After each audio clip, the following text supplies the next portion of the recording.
Flow measurement is one of the most important parameters in industrial processes. But there are many types of flow meters: magnetic, thermal, positive displacement. So let's understand when to use which one. Hello everyone, this is Raj from TechArt, your process automation strategist. In the previous module, we have learned about level measurement system such as float switches, hydrostatic lever transmitters, and ultrasonic lever transmitters. Now, we will move to another very important parameter used in industrial automation, and that is flow measurement. Flow measurement tells us how much liquid or gas is moving through a pipe. Almost every industrial process uses flow measurement. Example includes water supply systems, gas pipeline, chemical dosing system, cooling water circulation, and compressed air system. So, as an application engineer, understanding flow measurement is extremely important because when a customer asks for a flow meter, you must first understand the process and the type of fluid. Let us understand this with a very simple example. Imagine a water pipe connected to a tank. Water is flowing through the pipe. Now, the question is, how much water is flowing? 10 liters per minute, 100 liters per minute. To measure this, we install flow meter. A flow meter measures the rate of fluid movement inside a pipe. This is usually expressed in units like liters per minute, cubic meters per hour, standard liters per minute for gases. Flow measurement helps industries to monitor consumption, dosing, and system efficiency. There are many types of flow meters used in industry. In this module, we will focus on three commonly used types. First is electromagnetic flow meters. Second is thermal mass flow meters. And third is positive displacement flow meters.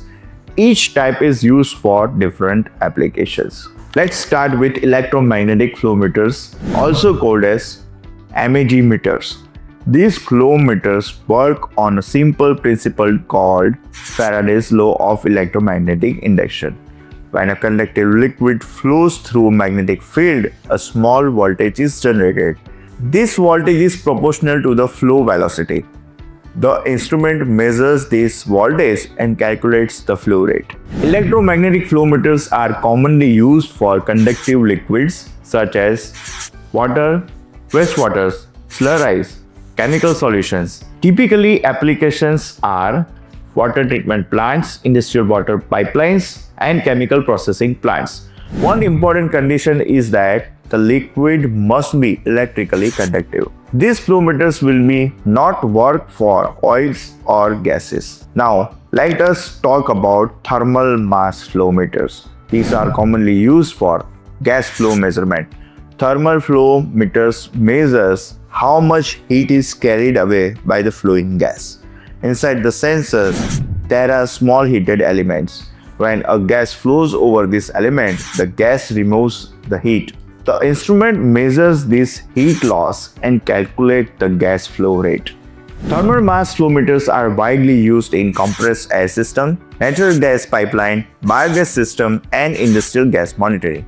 Their advantages is that they measure mass flow directly without needing pressure or temperature compensation. Another important type is the positive displacement flow meter, often called as PD flow meter.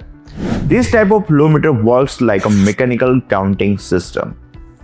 The flowing liquid fills small chamber inside the meter. Each time the chamber fills and empties, a known volume of fluid passes through. By counting these cycles, the instrument calculates the total flow. Positive displacement flow meters are commonly used for oil measurement, fuel measurement, chemical dosing system, and lubrication system. They are very accurate for low flow rates and viscous liquids. Let us look at some practical applications. Water pipeline often uses electromagnetic flow meters. These meters help measure water consumption in water treatment plants, municipal water supply, industrial water systems. And gas pipelines requires gas flow measurement. Thermal mass flow meters are commonly used for compressed air monitoring, industrial gas supply system, and energy management. In chemical dosing systems, very precise liquid flow must be controlled. Positive displacement flow meters are often used because they provide high accuracy at a very low flow rates. Now let's discuss the most important part, flow meter selection logic. Whenever a customer asks for a flow meter, you must ask a few important questions. First question is, what type of fluid is flowing? Is it water, oil, gas, or chemical? Second question is the fluid conductive or non-conductive? This is important because electromagnetic flow meters only work for conductive liquids. And the third question is, what is the pipe size? Flow meter must match the pipe diameter. And the fourth question is, what is the flow range? For example, 10 liters per minute, 100 cubic meters per hour. Selecting the correct ranges ensure accurate measurement. And the fifth question is, what output signal is required? For example, 4 to 20 milliampere pulse output or modulus communication is required. This ensures compatibility with the customer's automation system. Now, let us take a real example. A customer says, I want to measure water flow in a 2-inch pipeline. You should ask, is the liquid water or a chemical solution? What is the expected flow rate? What output signal is required? Based on the answers, you may recommend a 2-inch electromagnetic flow meter with 4 to 20 milliampere output and a Modbus communication. This is how application-based flow meter selection works.